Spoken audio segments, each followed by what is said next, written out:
యెహోవా మా తండ్రిగాడా, యేసుడు మా అన్నగాడా, మహిమగల పరిశుద్ధాత్మ ఇలాంటి వరుస ఆయనే మాకు బయలుపరిచాడు. యేసయ్య మా పెద్దన్న, పరలోక తండ్రి మా నాన్న. ఆయన మా నాన్న, ఈయన మా అన్న. ఈ రెండు సంగతులు మాకు పరిశుద్ధాత్మ చెప్పాడు. ఈ రెండే చెప్పాడా, ఇంకేమన్నా చెప్పాడా అంటే మొత్తం 6 చరణాలు రాశాడు. మోక్షనగరు మా పుట్టిల్లు, ముఖ్య దూతలు మా స్నేహితులు. ఈ సంగతులు పరిశుద్ధ గ్రంథమందు సాక్షాత్కారమై ఉన్నాయి.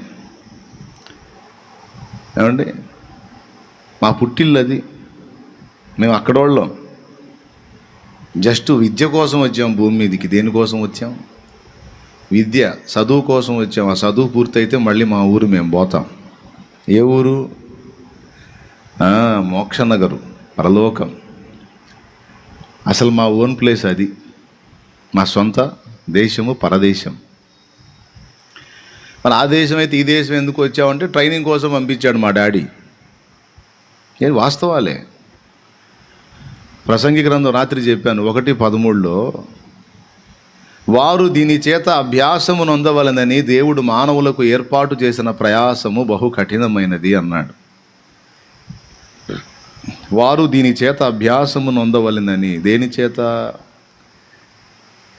అగచాట్ల చేత, రకరకాల బాధల చేత ట్రైనింగ్ పొందాలంట మనం. రకరకాల మేలులు, రకరకాల కీడుల చేత కూడా అనుభవం పొందాలట, అభ్యాసం పొందాలట. అభ్యాసం అన్న కాడ పుట్టినోట్లో శిక్షణము అని ఉంటుంది. శిక్షణము అంటే ట్రైనింగ్.